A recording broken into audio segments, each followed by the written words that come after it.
Welcome to the Legacy Crusaders YouTube channel. This is BenGGie, and today I'm presenting my Altergeist Infernoid deck, which is what I'm playing at my locals nowadays. It is a weird deck, and I know I can just play Altergeist, or I can just play Infernoids. Personally, I think they both have too many problems individually, even with Pot of Extravagance working in both decks. I've tested both online, was not happy, did acquire Pot of Extravagance anyway, thinking I would eventually settle on playing one deck or the other, and I made the odd decision of not wanting to play either deck with Pot of Extravagance and just playing this weird, goofy combo deck. So let me take you through it.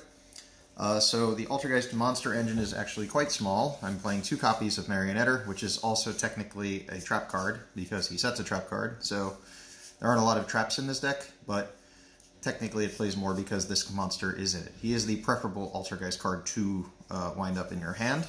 I play 1 copy of Altergeist Melisique. And he is an overlapping card with 1-for-1 between the Infernoid engine for Decatron and himself. He is the preferable summon from the deck off of 1-for-1 because you can go into Linkaribo searching the Melisique, allowing you to get a trap and also establish a future search for the following turn, which means you can potentially search with the Melisique on your first turn, your opponent's first turn, and then you can even activate Multi-Faker as well on that turn. So this, I don't want it that badly, but I do want it in the deck, and I want to be able to get to it. So, being it's a 1-for-1 target, it's technically like I'm playing 2 of it. I play 2 copies of Altergeist Multi-Faker, and that might seem strange. It is the best Altergeist card in the deck, but Altergeist Multi-Faker does conflict with the Infernoid engine when it comes to him summoning from the deck.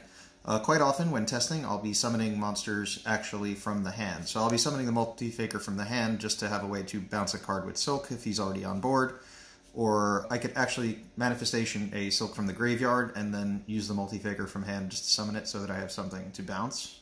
So you can still use it, it's still a body, even if you can't resolve the summon from deck. But this gives you something to do when your Infernoid engine isn't really like a sensible play, because the Infernoids require too many cards to be proactive, so it gives you something to do that's more productive than just passing and so you can play an Infernoid card.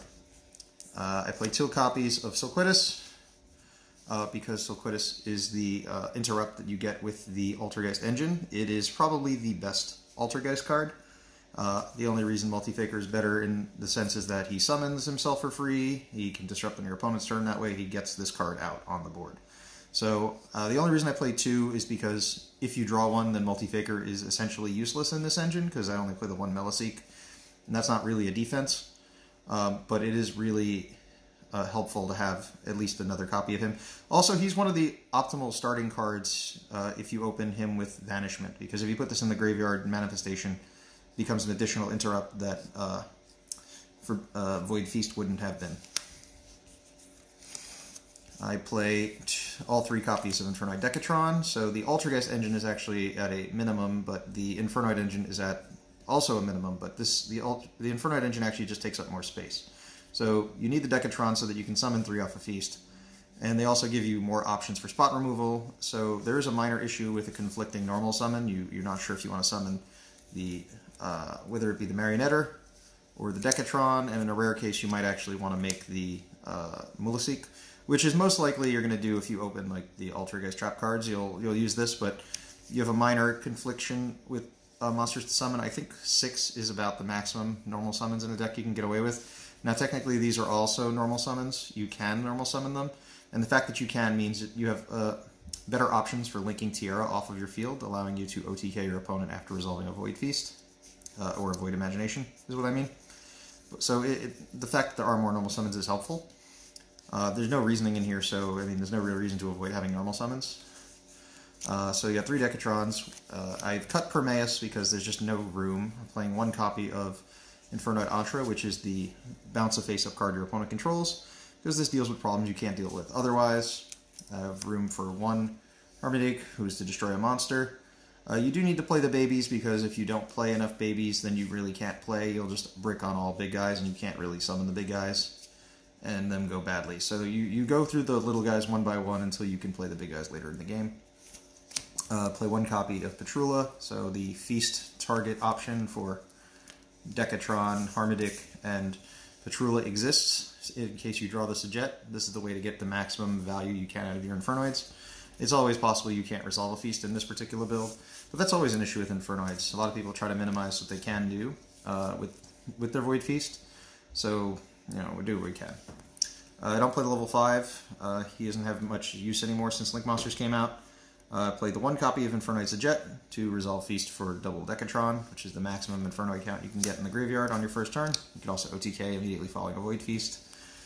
Play the 1 Seitzmoss, which you can also resolve with 1 Decatron if you draw into one of the Petrula or the Harmadic and the Sajet.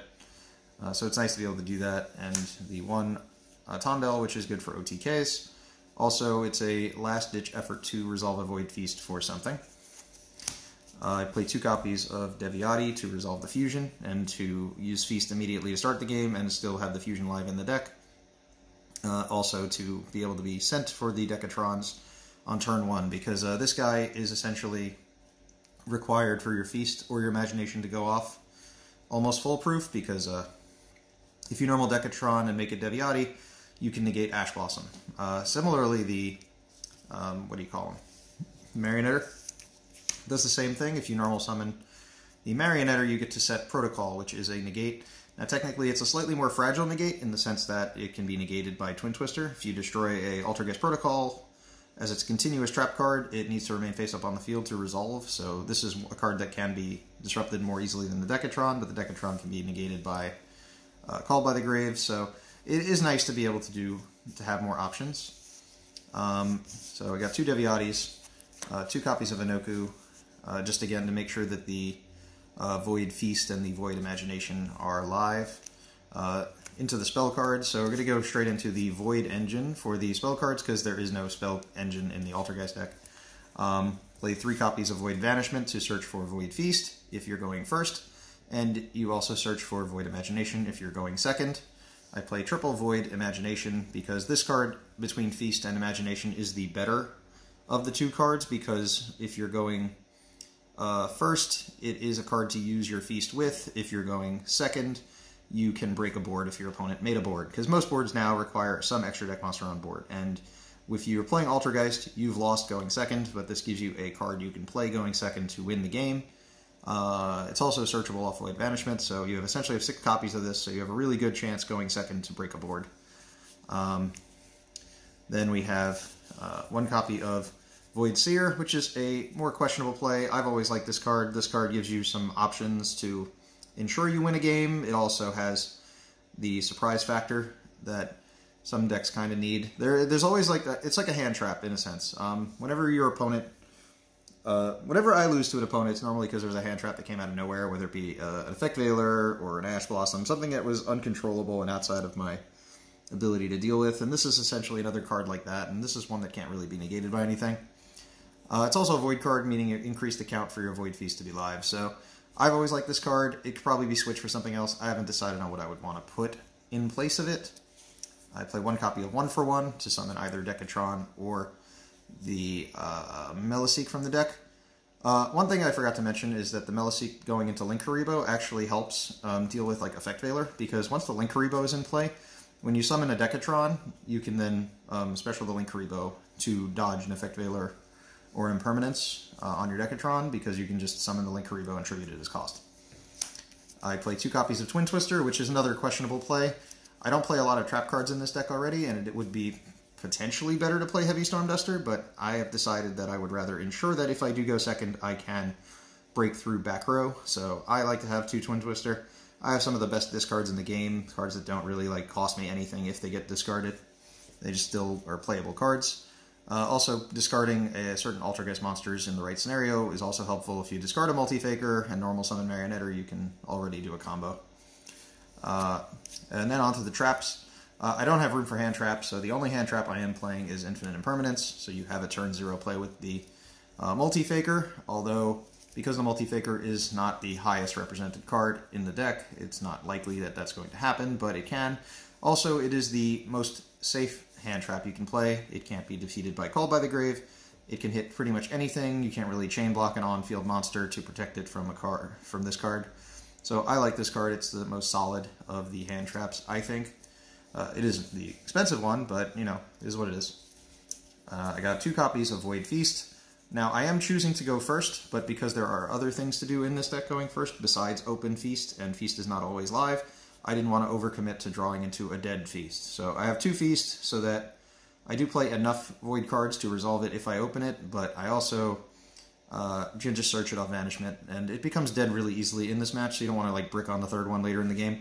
If you're playing Trap Trick, you definitely want to play a 3rd one, so that you can open one and Trap Trick into the 2nd one and have a card to play it with. But yeah, I kind of committed to 2 with the way this deck is built. It has really tight space. I'm at 40 cards. I have no room for hand traps. I have no room for a lot of things. That's one of the cards that got cut. It's a good card, but it's not the card you want to open. I play 1 copy of Protocol, because other than normal summoning Marionetter and setting this card, I don't necessarily want to see it.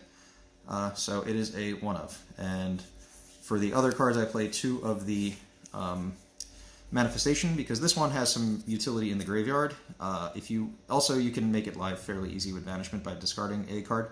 But if you were to use Manifestation in the graveyard, you can actually recur the other one, or you can recur the Protocol. So these you can use more than once.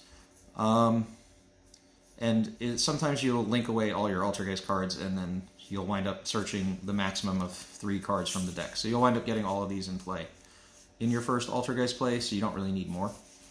I play 1 copy of Personal Spoofing, because if you open an Altergeist card that isn't particularly productive, at least you can get the Multi-Faker off. But, I don't know, this is probably a card I can potentially cut. It definitely gets sided out a lot. And then lastly, in the main deck, I play 1 copy of Win Button, or Imperial Order. If your opponent's deck cannot play through Imperial Order, they will lose the duel, so I like this card. Now, technically, my spell count is relatively high, but it's not that high, and you can always make the judgment call in the game whether or not you can activate Imperial Order safely. Sometimes you have to. If you have Void Feast and you're just drawing to Void spells, you can still use them with Void Feast. It just has to last long enough. So that's the main deck. Let me take you to the extra deck.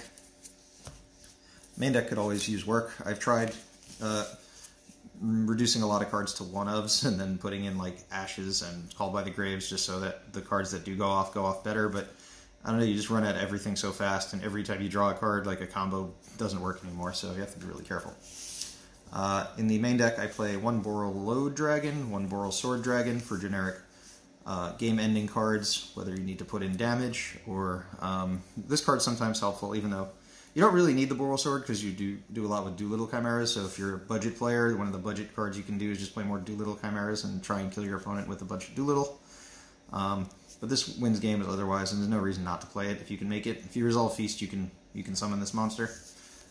In the scenario where you can't target something, you have the Boral Load Dragon. Now, Infernoid Sightsmoss is good for non-targeting removal, but sometimes he can't attack something successfully, so this allows you to play around that possibility. Other generics, I play Underclock Taker, which you can make with any Altergeist monster and any Infernoid monster, so you can't really make Doolittle with the Altergeists, because the only fire Altergeist monster is the Hextia, which is in the extra deck. So you're not going to make a Hextia, which is a Link 2, just to make an Underclock Taker. So you wouldn't really do that.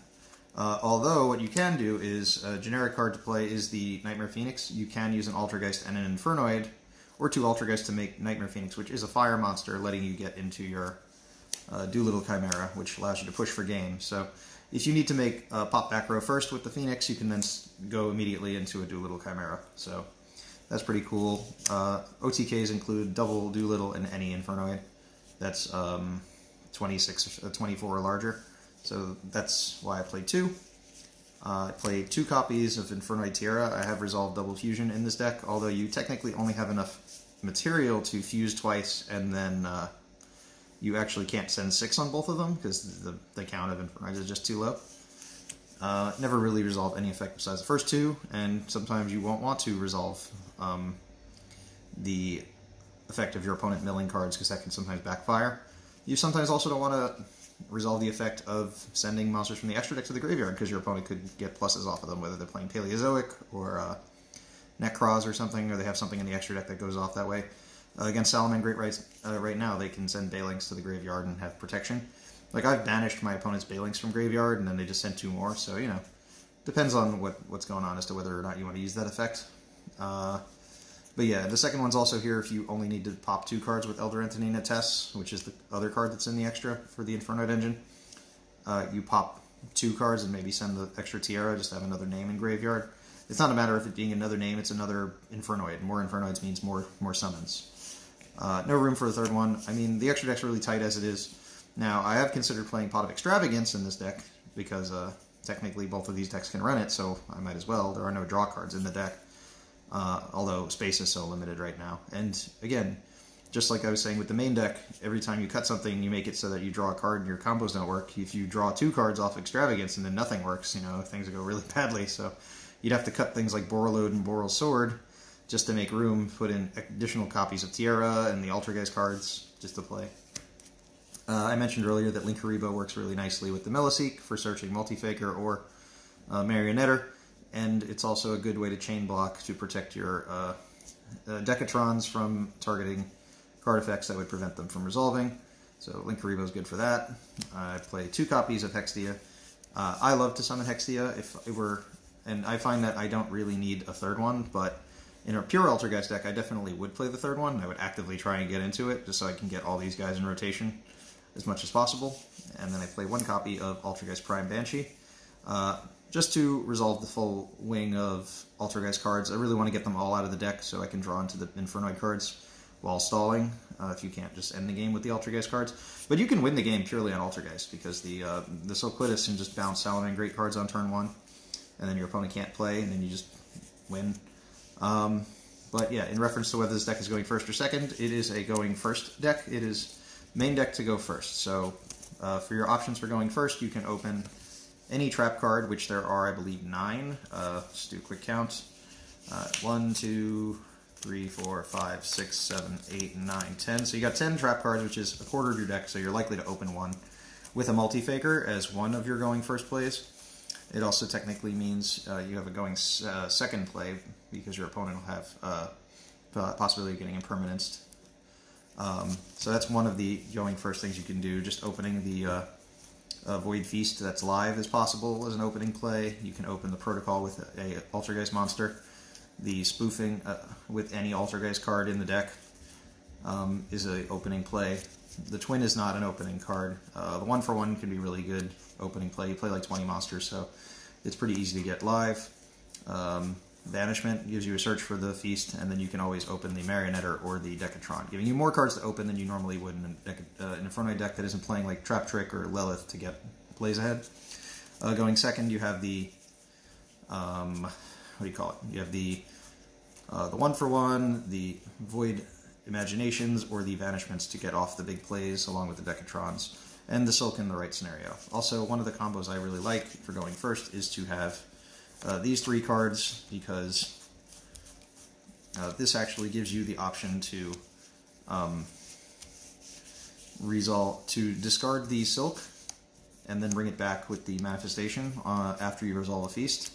That way you have a bounce in addition to your other negates, so that's pretty cool.